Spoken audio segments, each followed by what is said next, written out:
අද මම try කරන්න යන්නේ මෙන්න මේ eyelash extensions. ඒක නම් මම මොකද්ද කියන්න දන්නේ නැහැ. මම මේක order කරගත්තේ Amazon එකෙන්. දෙකේ වෙනසක් පේනවා ඇති.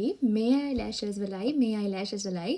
මේක තමයි මම eyelash extensions use කරපු first time. මම මේ eye එක කරන්න 30D එකේ 9mm එකකුයි 10mm එකකුයි විතරයි මම use කරේ. ඒ දෙකෙන් විතරක් ලොකු difference එකක් පේනවා මට මේ විදිහට. මට හැබැයි මම මේ eye එකට ගොඩාක් products දැම්මා කියලා මට හිතෙනවා. You guys can see literally the difference between this eye and this eye. Curler එකෙන් eyelash ටික curl කරගන්න ඕනේ. මේකේ bond කියන පැත්තෙන් අපි චූටක් ගාගමු. මෙන්න මේ tweezer එක අරගෙන ඒ cluster එකක් ගලවලා ගන්න තියෙන්නේ. මට ඕනේ නම් ඒකේ චුට්ටක් bond එක ගාලා මෙන්න මෙතනින් ඒක තියාගන්න තියෙන්නේ. මම දෙකක් අලව ගත්තා. හැබැයි මම හැමතැනම ගාගත්තා.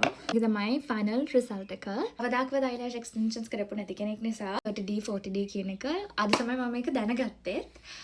Obviously මම eyelash extensions ගැන videos බලුවා. ඉතින් ඒ videos වල ඒව ගැන විස්තර තිබුණා. එනකොට මම first hand experience එකක් ගත්තේ අද. හැබැයි මම හිතනවා කවදාකවත් eyelash extensions කරපු නැති කෙනෙක්ට වගේ පැක් එකක් ගෙදරට order කරගෙන තමන්ට කැමති time එකක් අරගෙන කරන්න. හැබැයි ඔයා පොට් වෙන යන්න එපා.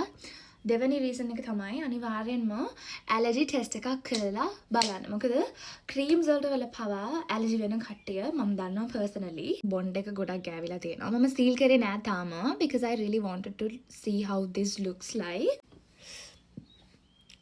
I like it. eyelash extensions කරන්න පටන් ගත්ත කෙනෙක් විදියට මට ගොඩක් දේවල් දිනනවා මේක ගැන ඉගෙන ගන්න.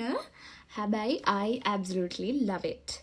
Just love the experience that I had today. Bye.